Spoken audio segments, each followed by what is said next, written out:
All right, time for a quick update here. We're looking pretty good. More or less, it may not look like it, but it's basically all back together at this point, which is to say I got the outer primary back on and the floorboards. And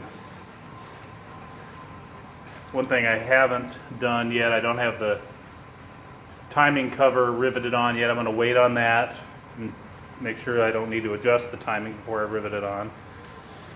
I'm also holding off on the heat shields on the exhaust because they tend to, they're right up against the flanges and they make it hard to snug them down. I'll probably re-snug this thing down after 500 miles. Got the bags apart. Here's all the hardware.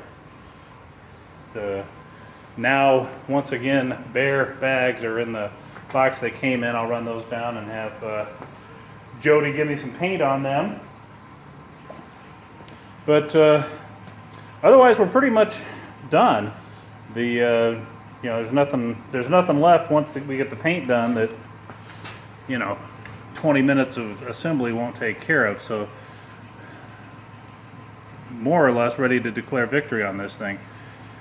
I gotta say on this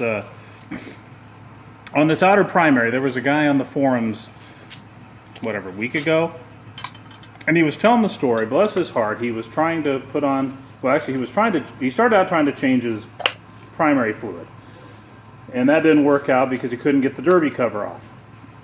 So then he decided he was going to take the entire outer primary off and get to the derby cover from the inside. And I'm not sure that was ever going to work. But anyway, he decided that wasn't going to work. So now he's got to put his outer primary back on.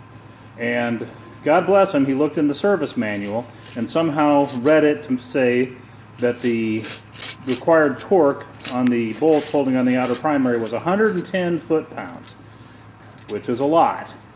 And apparently he didn't recognize that that was a crazy high number, so he got out his big torque wrench, set it to 110, and proceeded to break off 3 of the bolts, which kind of surprises me. I would have thought that the inner primary alloy would have stripped out before you broke the bolts, but what do I know? Anyway, lesson there. I mean, number one, if just because you're using a torque wrench doesn't mean you don't have to keep thinking. So, think about what the torque is saying and think about, what numbers mean. Like 110 foot-pounds is a bunch. It's rare to ever be tightening something that needs to be that tight. And if you are tightening something that needs to be that tight, you'll know it because it's a serious part.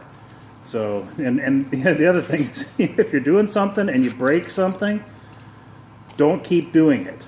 Stop. I mean, this guy, he broke 1, okay. Broke 2, well, now it's really time to stop. Broke 3, it's like, come on, man. You got to stop that stuff. Okay, well, having just bagged on him for his mistake, I'll show you a couple of mine.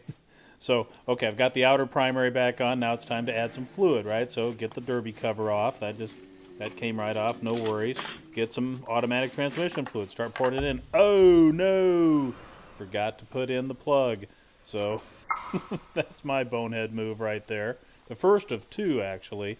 So, okay, so quickly get the plug back in and, you're fighting the clock now because your fluid's running out. And, okay, get that in. That's fine. Now we're back in business. Start cleaning up. So now, next bonehead move, I had 2 half bottles of ATF on the shelf. Turns out I didn't have enough, so I actually had to stop here, run to the store, get some more. And I know, another bonehead move. I'm just bound and determined to make a mess on this thing. So, anyway, don't want to give the impression that I think I'm perfect on this stuff. I make plenty of mistakes myself.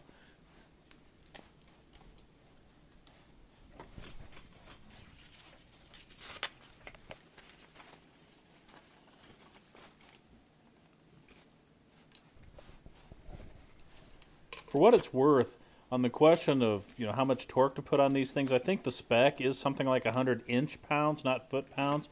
But I just use these long handle T-wrenches, and basically there's enough twist in the shaft on those.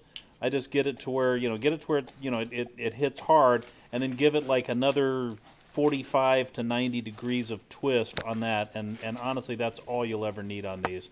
It's you don't have to overthink this stuff, but you do have to think it a little bit.